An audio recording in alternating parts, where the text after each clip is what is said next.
Sherry Hall is running for a sixth term as Clackamas County Clerk this November. It's a position she's held for 20 years. Hall's opponent is Multnomah County Elections Senior Program Specialist Catherine McMullen. She's been with Multnomah County Elections since 2015. McMullen has an executive master's degree from the Hatfield School of Government at Portland State University and a master's from the University of Washington.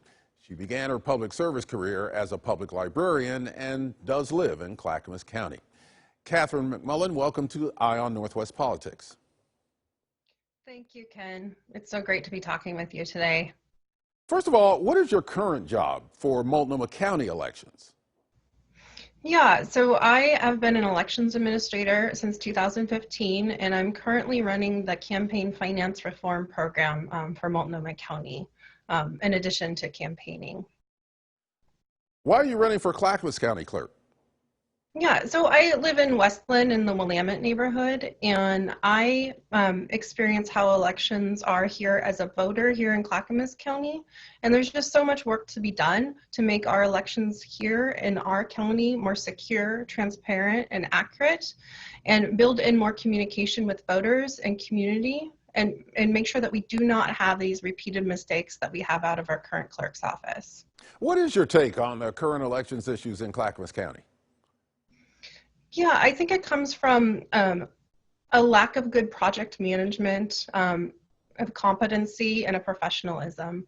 I have a long history of public service. I'm an experienced elections administrator, and I'm ready to do what needs to be done to bring Clackamas County up to speed, embrace technology, boost our staffing in terms of investment and support, and really look at our procedures and project management practices so that we can deal with the issues that have been plaguing us, from quality control issues with vendors to not responding to the challenges as they come up in a timely fashion, and just a lack of understanding about how the elections administration field has changed over the last 20 years.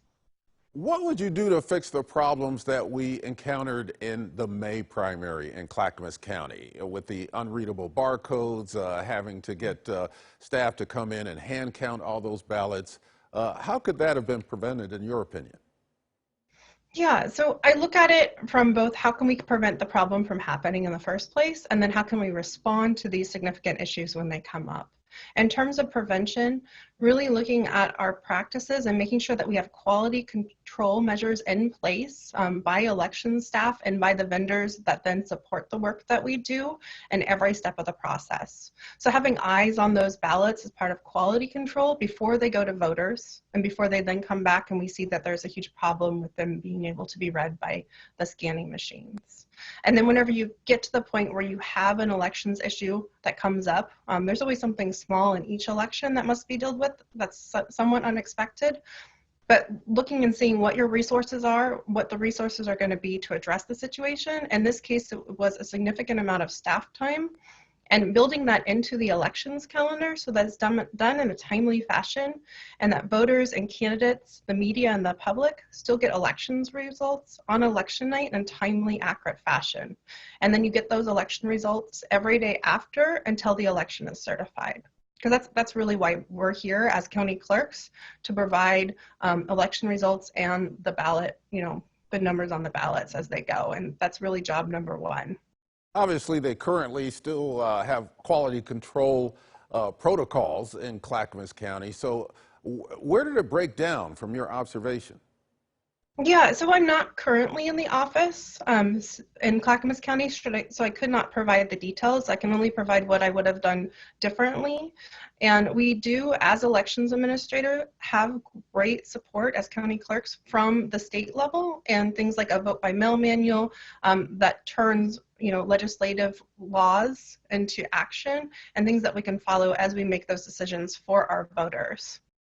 What would you bring from your experience in Multnomah County to Clackamas County?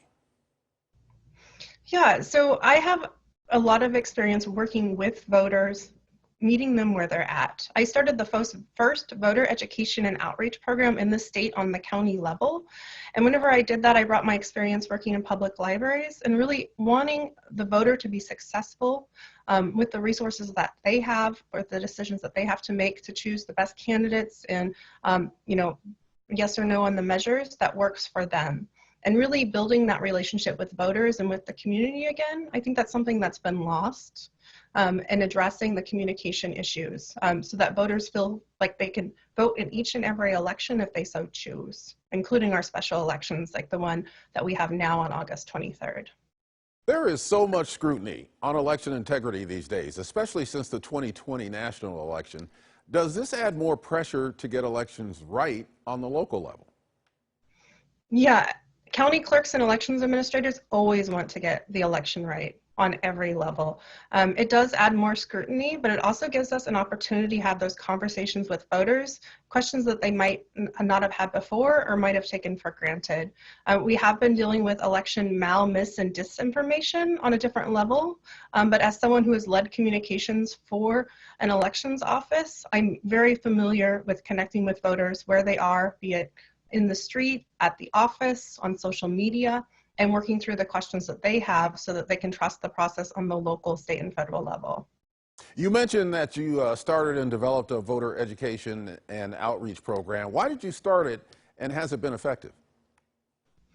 Yeah, so it was something that was able to be funded through the office that I work in, and it has been very effective. We've been able to reach voters in a new way, really focusing on underserved voters or voters that have been historically ignored.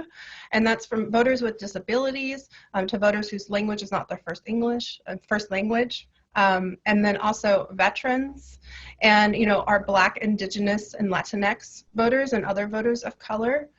Just making sure that everyone who's eligible to vote is able to vote without hassle.